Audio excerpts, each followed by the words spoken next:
새벽 2시, 서울의 마천루들이 잠든 시간에도 금융시장의 모니터는 꺼지지 않습니다.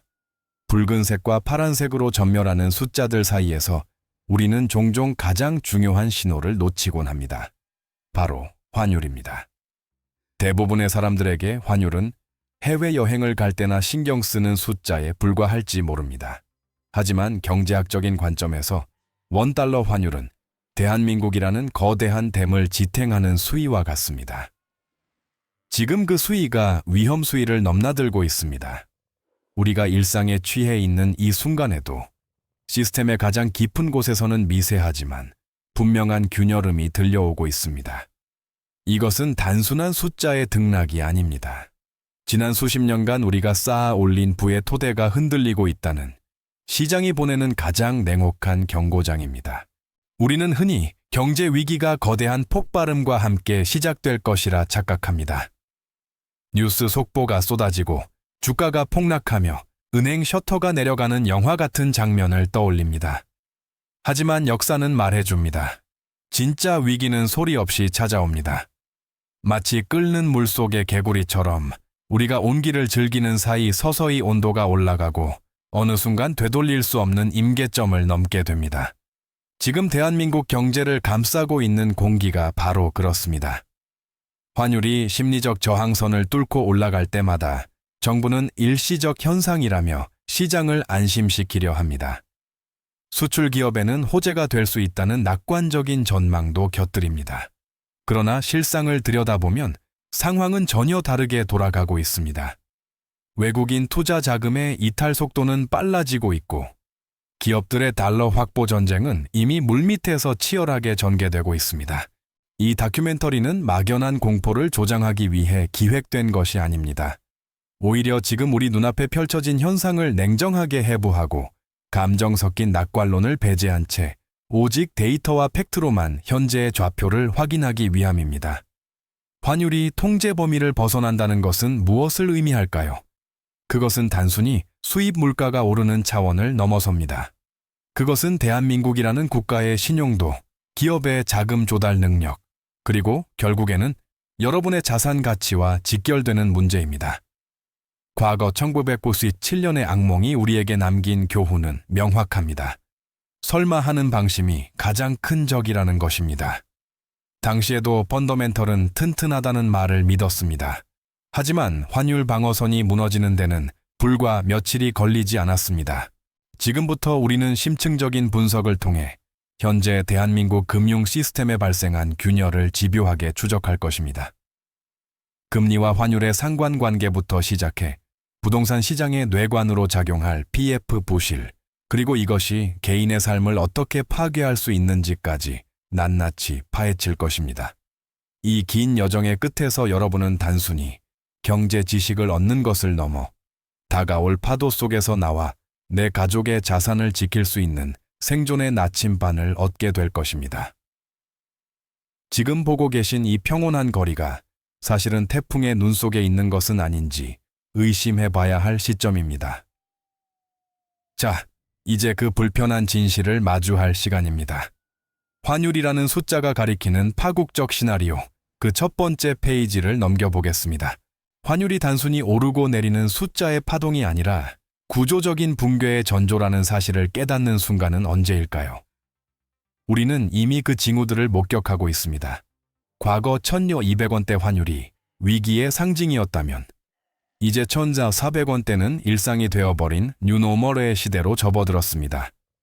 이것은 단순한 심리적 저항선의 붕괴가 아닙니다. 대한민국 경제를 지탱하던 기초 체력, 즉 펀더멘털의 구조적인 균열이 생겼음을 의미합니다. 가장 뚜렷한 징후는 바로 한미 금리 역전의 장기화입니다. 기축통화국인 미국보다 신흥국 지위에 가까운 한국의 금리가 더 낮다는 것은 자본시장의 중력 법칙을 거스르는 일입니다. 물은 아래로 흐르지만 돈은 이자가 높은 곳으로 흐르기 마련입니다. 투자자들의 입장에서 생각해 보십시오.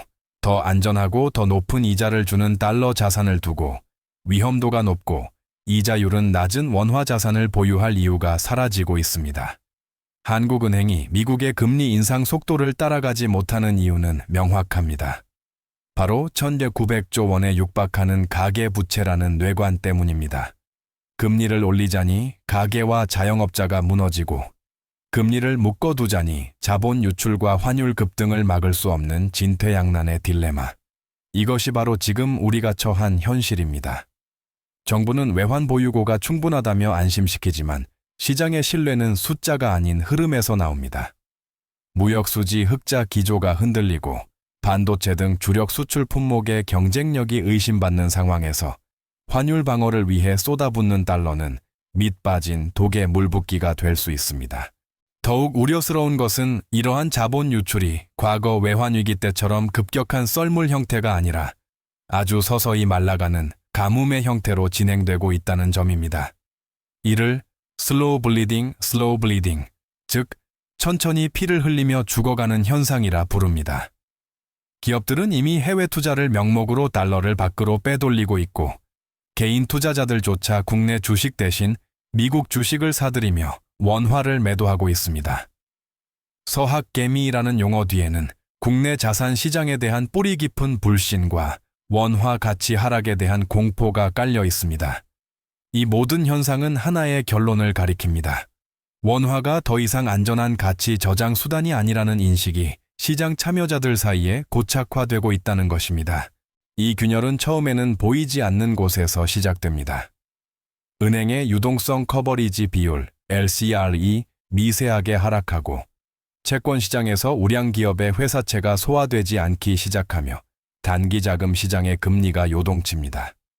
우리는 지금 이 신호들을 무시하고 있습니다. 마치 지진이 일어나기 전 땅속 깊은 곳에서 들려오는 진동을 대수롭지 않게 여기는 것처럼 말입니다. 하지만 경제학에서 우연한 위기란 없습니다. 모든 위기는 누적된 불균형이 해소되는 과정일 뿐입니다. 지금 환율이 보내는 신호는 명확합니다. 지금의 시스템으로는 더 이상 버틸 수 없다는 것입니다. 이제 우리는 이 경고음이 구체적으로 어떤 경로를 통해 우리의 실물 경제를 타격하게 될지 그 참혹한 메커니즘을 들여다봐야 합니다. 환율 급등이 경제를 파괴하는 메커니즘은 매우 정교하고도 잔인하게 작동합니다. 과거 경제 교과서에서는 환율 상승은 수출 기업의 가격 경쟁력을 높여 경제에 긍정적이다라고 가르쳤습니다. 소위 환율의 자동 조절 기능입니다. 하지만 지금 대한민국 경제에서 이 공식은 더 이상 유효하지 않습니다. 오히려 정반대의 역습이 시작되었습니다. 한국은 원자재와 에너지를 거의 전량 수입해 가공 후 다시 수출하는 구조를 가지고 있습니다. 환율이 오르면 원자재 수입 비용이 기하급수적으로 증가합니다. 매출이 늘어나도 이익은 오히려 줄어드는 풍요 속의 빈곤이 기업들을 덮칩니다. 이것이 바로 비용 견인, 인플레이션, cost push inflation의 시작입니다. 더 치명적인 문제는 기업들의 부채 구조 깊숙한 곳에 숨겨져 있습니다. 저금리 시절 많은 기업들이 더 싼 이자를 찾아 해외에서 달러 빚을 냈습니다. 환율이 1,100원일 때 빌린 1억 달러는 장부상 1,100억 원의 빚이었지만 환율이 1,400원이 되는 순간 가만히 앉은 자리에서 갚아야 할 원금이 1,400억 원으로 불어납니다. 순식간에 300억 원의 부채가 추가되는 셈입니다. 기업이 아무리 밤새 공장을 돌려 물건을 만들어 팔아도 환차손이 영업이익을 갉아먹고 결국 흑자 도산으로 이어지는 시나리오가 여기서 탄생합니다. 자본 잠식 위기에 빠진 기업들은 가장 먼저 투자를 줄이고 고용을 동결합니다. 기업의 위축은 곧장 가계 소득 감소와 내수 시장의 침체로 전이됩니다. 금융시장 내부에서는 이 과정이 신용경색이라는 형태로 나타납니다.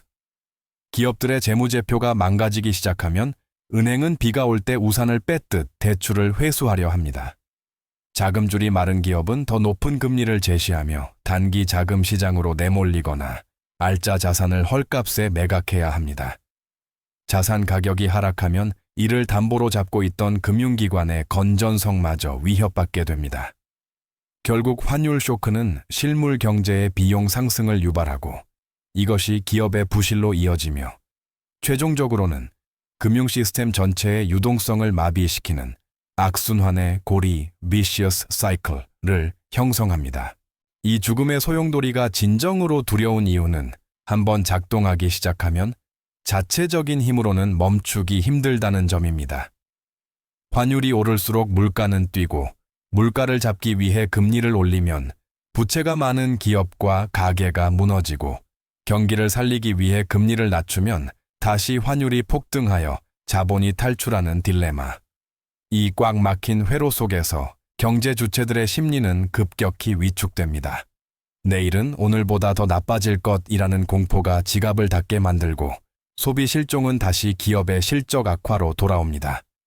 지금 우리는 이 거대한 톱니바퀴가 서서히 그러나 확실하게 맞물려 돌아가는 소리를 듣고 있습니다. 다음 장에서는 이러한 메커니즘이 실제 국가를 어떻게 붕괴시켰는지 해외의 적나라한 사례를 통해 우리의 미래를 미리 가늠해 보겠습니다. 역사는 반복된다는 진부한 명제가 가장 잔혹하게 증명되는 곳이 바로 외환시장입니다. 우리는 다르다. 우리의 펀더멘털은 견고하다. 라는 믿음이 얼마나 쉽게 무너질 수 있는지 우리는 세계 지도를 조금만 돌려봐도 알 수 있습니다. 가장 극적인 사례는 한때 남미의 파리라 불리며 세계 10대 경제 대국을 꿈꿨던 아르헨티나입니다. 그들은 풍부한 자원과 비옥한 토지를 가졌지만 정부의 방만한 재정 운용과 포퓰리즘, 그리고 이를 덮기 위한 중앙은행의 통화 남발이 겹치면서 화폐 가치가 휴지 조각으로 변했습니다. 아르헨티나 국민들은 월급을 받는 즉시 시장으로 달려가 생필품을 샀거나 달러로 환전합니다. 자국 통화인 페소를 가지고 있는 것이 가장 큰 리스크가 되어버린 사회. 이것이 바로 환율 통제권을 잃어버린 국가의 말로입니다. 그곳에서 중산층은 사라졌고 빈곤은 구조화되었습니다. 더 가까운 그리고 더 섬뜩한 사례는 튀르키예 터키입니다. 튀르키예는 불과 몇 년 전까지만 해도 유망한 신흥국이었습니다. 하지만 물가가 치솟는 상황에서도 금리를 인하하는 경제학의 상식을 거스르는 역주행 정책을 펼쳤습니다. 금리 인상은 악이라는 정치적 신념이 경제 논리를 압도한 결과는 참혹했습니다. 리라화 가치는 폭락했고 수입 물가 급등은 살인적인 인플레이션으로 이어져 서민들의 식탁을 덮쳤습니다. 외국인 투자자들은 썰물처럼 빠져나갔고 그 빈자리를 메운 것은 절망뿐이었습니다. 튀르키예의 사례는 우리에게 중요한 시사점을 던집니다. 아무리 덩치가 큰 경제라도 정책에 대한 시장의 신뢰가 무너지는 순간 환율은 국가를 공격하는 가장 날카로운 무기가 된다는 사실입니다. 물론 반론이 있을 수 있습니다. 대한민국은 제조업 기반이 탄탄하고 반도체라는 확실한 먹거리가 있으며 외환 보유고도 세계적인 수준이라고 말입니다. 하지만 1997년 외환위기 직전 우리는 OECD에 가입하며 선진국 대열에 들어섰다고 자부했습니다. 당시에도 우리는 아시아의 4마리 용 중 으뜸이라 믿었습니다. 위기는 항상 우리의 차별점이 아닌 우리가 애써 외면했던 약점을 파고듭니다. 현재 한국의 가계부채 비율과 고령화 속도, 그리고 지정학적 리스크는 아르헨티나나 튀르키예와는 다른 형태지만 파괴력 면에서는 결코 뒤지지 않는 뇌관입니다. 글로벌 사례들이 보여주는 공통된 교훈은 명확합니다. 환율 위기는 단순히 수출입의 문제가 아니라 국가 시스템 전반에 대한 신뢰의 위기라는 점입니다. 베네수엘라가 석유가 없어서 망한 것이 아니듯 경제 위기는 자원이나 기술의 부재가 아닌 잘못된 시그널과 대응 실패에서 비롯됩니다. 지금 전 세계 금융시장은 한국의 원화를 주시하고 있습니다. 우리가 과거의 성공 신화에 취해 머뭇거리는 사이 시장은 냉정하게 우리를 제2의 튀르키예가 될 가능성이 있는 나라들의 리스트에 올려두고 저울질을 시작했을지도 모릅니다. 이제 시선을 밖에서 안으로, 거시 경제에서 우리의 밥상 머리맡으로 돌려보겠습니다. 이 거대한 파도가 한국 경제, 구체적으로 우리의 실물 경제에 어떤 충격을 가하고 있는지 살펴볼 차례입니다. 글로벌 위기의 파고가 대한민국 방파제에 부딪힐 때 가장 먼저 그리고 가장 직접적으로 타격을 입는 곳은 바로 무역수지입니다. 한국 경제는 자원이 빈약한 대신 원자재를 수입해 가공한 뒤 다시 내다 파는 수출 주도형 구조를 가지고 있습니다. 이것은 평시에는 축복이었지만 지금 같은 강달러 시대에는 치명적인 아킬레스건이 됩니다. 우리는 에너지의 93% 이상을 해외 수입에 의존합니다. 국제 유가가 그대로라도 환율이 20% 오르면 우리가 지불해야 할 에너지 비용은 고스란히 20% 폭등합니다. 이것은 기업의 제조 원가를 밀어 올리고 한전과 가스공사의 적자를 눈덩이처럼 불리며 결국 전기요금과 가스요금 인상이라는 고지서가 되어 각 가정에 배달됩니다. 소위 나쁜 인플레이션의 전형적인 모습입니다. 과거에는 환율 상승, 나반, 수출 호재라는 공식이 통했습니다. 원화 가치가 떨어지면 해외 시장에서 한국 제품의 가격 경쟁력이 생겨 수출이 늘어나는 제이커브 효과를 기대할 수 있었습니다. 하지만 2024년의 대한민국에서 이 공식은 처참하게 깨졌습니다. 한국의 주력 수출 품목인 반도체, 배터리, 디스플레이 등은 원자재나 장비 수입 의존도가 높습니다. 물건을 많이 팔아도 원자재 수입 비용이 더 크게 올라 남는 게 없는 실속 없는 장사가 반복되고 있습니다. 게다가 우리의 최대 수출 시장이었던 중국의 경기 둔화와 기술 추격으로 인해 가격이 싸진다고 해서 한국 제품이 더 많이 팔리는 시대도 지났습니다. 무역수지 적자가 구조적으로 고착화될 수 있다는 우려가 나오는 이유입니다. 이러한 무역수지 악화는 경상수지 적자로 다시 원화 가치 하락으로 이어지는 악순환을 만듭니다. 벌어들이는 달러보다 나가는 달러가 많아지면 환율은 더 오를 수밖에 없습니다. 이것은 대한민국 경제의 기초 체력을 갉아먹는 가장 확실한 경로입니다. 더 큰 문제는 이러한 대외적인 충격이 내부의 경기 침체와 맞물리고 있다는 점입니다. 물가는 오르는데 월급은 제자리이고 기업은 투자를 줄이며 자영업자는 폐업으로 내몰립니다. 경제학 교과서에서 가장 피하고 싶은 단어, 바로 스태그플레이션, 스태그플레이션의 그림자가 짙게 드리우고 있습니다. 경기는 후퇴하는데 물가만 미친 듯이 오르는 이 상황은 정부가 쓸 수 있는 정책 카드를 모두 무력화시킵니다. 경기를 부양하기 위해 돈을 풀면 물가가 폭발하고 물가를 잡기 위해 돈줄을 죄면 경기가 질식해버리는 진퇴양난. 지금 한국 경제는 이 좁은 외줄 위를 걷고 있습니다. 마트에서 장을 볼 때마다 느껴지는 무력감, 점심값 인상에 한숨 쉬는 직장인들의 모습은 단순한 체감 물가의 문제가 아닙니다. 그것은 환율이라는 것이 경제의 충격이 미세 혈관을 타고 우리 삶의 가장 구체적인 현장까지 침투했다는 증거입니다. 우리가 막연히 경기가 안 좋다고 느끼는 그 감각 뒤에는 통제 범위를 벗어난 환율과 무너진 무역 균형이라는 거대한 구조적 모순이 도사리고 있습니다. 이제 우리는 시선을 정부와 중앙은행으로 돌려야 합니다. 과연 그들은 이 복합 위기 속에서 어떤 카드를 쥐고 있으며 그 카드는 유효할까요? 아니면 이미 실기시지한 것일까요? 환율이 급등할 때마다 정부와 금융당국이 내놓는 메시지는 마치 녹음기를 틀어놓은 듯 일정합니다. 시장을 예의주시하고 있다. 투기 세력의 움직임에 단호히 대처하겠다. 필요하다면 시장 안정화 조치를 취하겠다. 소위 구두 개입이라 불리는 이 전략은 초기에는 시장의 심리를 진정시키는데 어느 정도 효과를 발휘합니다. 하지만 양치기 소년의 외침이 반복될수록 늑대가 나타났을 때 아무도 믿지 않게 되듯 실질적인 조치가 따르지 않는 구두 개입은 시장의 내성을 키울 뿐입니다. 지금 시장 참여자들은 정부의 경고를 두려워하기보다 정부가 가진 실탄이 얼마나 남았는지를 계산하고 있습니다. 여기서 실탄이란 바로 외환 보유고입니다. 한국의 외환 보유고는 세계적인 수준이라고 하지만 100% 안전판이라고 맹신할 수는 없습니다. 환율 방어를 위해 달러를 시장에 내다 파는 스무딩 오퍼레이션, 미세 조정이 지속될수록 고가는 비어만 가고 이는 또 다른 투기 세력에게 공격의 빌미를 제공할 수 있기 때문입니다. 한국은행 총재의 고뇌는 더욱 깊어집니다. 교과서적인 해법이라면 미국과의 금리 격차를 줄이기 위해 우리도 금리를 공격적으로 올려야 합니다. 그래야 원화의 매력도가 올라가고 자본 유출을 막을 수 있습니다. 하지만 이 정석 플레이를 가로막는 거대한 장애물이 있습니다. 바로 부채의 덫입니다.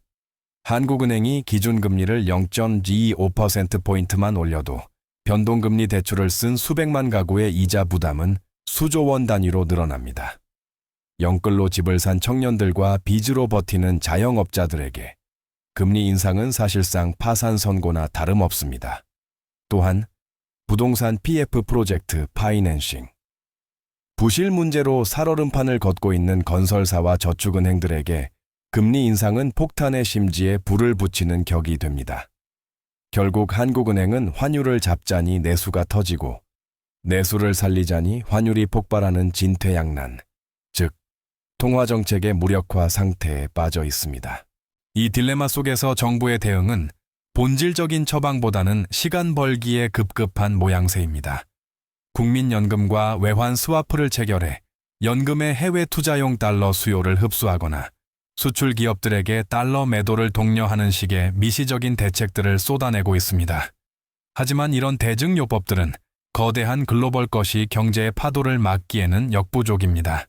마치 쓰나미가 몰려오는데 모래주머니를 쌓고 있는 형국입니다. 시장은 냉정합니다. 한국 정부가 금리를 더 이상 올릴 수 없다는 약점을 간파한 외국인 투자자들은 원화 약세에 베팅하는 포지션을 쉽사리 거두지 않을 것입니다. 정부가 할 수 있는 최선은 미국 연준, FED이 금리를 내려주기만을 간절히 기도하는 천수답 경제의 현실을 자인하는 것뿐일지도 모릅니다. 이제 우리는 냉정한 현실을 직시해야 합니다. 정부와 중앙은행이 우리를 모든 경제 충격으로부터 보호해 줄 수 있는 전지전능한 방패가 아니라는 사실입니다. 그들은 시스템의 붕괴를 막기 위해 최후의 저지선을 지키려 하겠지만 그 과정에서 발생하는 개인의 자산 손실과 고통까지 모두 막아줄 수는 없습니다. 국가가 통제할 수 없는 환율이라는 변수, 그리고 손발이 묶인 정책 당국. 이 불안한 조합은 이제 각자 도생, 기회지투상, 이의 시대를 예고하고 있습니다. 거시 경제의 폭풍우 속에서 국가라는 우산이 찢어졌다면 개인은 어떻게 젖지 않고 살아남아야 할까요? 다음 파트에서는 이 혼란 속에서 개인과 가정이 취해야 할 구체적이고 실질적인 생존 전략을 모색해 보겠습니다. 국가가 제공하는 안전판이 흔들릴 때 개인에게 요구되는 생존의 제1원칙은 명확합니다. 바로 유동성 확보입니다. 지난 10년간 우리는 현금을 들고 있으면 바보라는 소리를 들으며 살았습니다. 자산 가격이 폭등하던 인플레이션 시대에는 빚을 내서라도 실물 자산을 사는 것이 정답이었기 때문입니다. 하지만 판이 뒤집혔습니다. 지금과 같은 고금리, 고환율의 복합 위기 상황에서는 현금이 왕, cash is king입니다. 여기서 말하는 현금은 단순히 은행 예금을 의미하는 것이 아니라 언제든 즉시 가용할 수 있는 유동성을 뜻합니다. 자산 시장의 거품이 꺼질 때 현금의 가치는 상대적으로 급상승합니다. 남들이 유동성 부족으로 헐값에 던지는 우량 자산을 주울 수 있는 기회는 오직 현금을 쥔 자에게만 허락됩니다. 두 번째 전략은 고통스럽지만 필수적인 부채의 다이어트, 즉 딜레버리징입니다. 많은 사람들이 언젠가 금리가 내리겠지라는 막연한 기대로 높은 이자를 버티고 있습니다. 하지만 앞서 살펴봤듯 환율 불안으로 인해 한국은행의 금리 인하는 예상보다 훨씬 늦어지거나 폭이 작을 수 있습니다. 지금 연 6.7%의 대출 이자를 갚는 것은 확실하지 않은 투자처에서 10% 이상의 수익을 기대하는 것보다 훨씬 안전하고 확실한 재테크가 됩니다. 고정 지출을 줄여 현금 흐름을 개선하고 감당 불가능한 수준의 레버리지는 과감하게 정리해야 합니다. 지금 손실을 확정짓는 것이 두려워 머뭇거리다가는 나중에 원금 전체를 위협받는 강제 청산이나 경매를 당할 수도 있습니다. 세 번째는 통화의 분산입니다.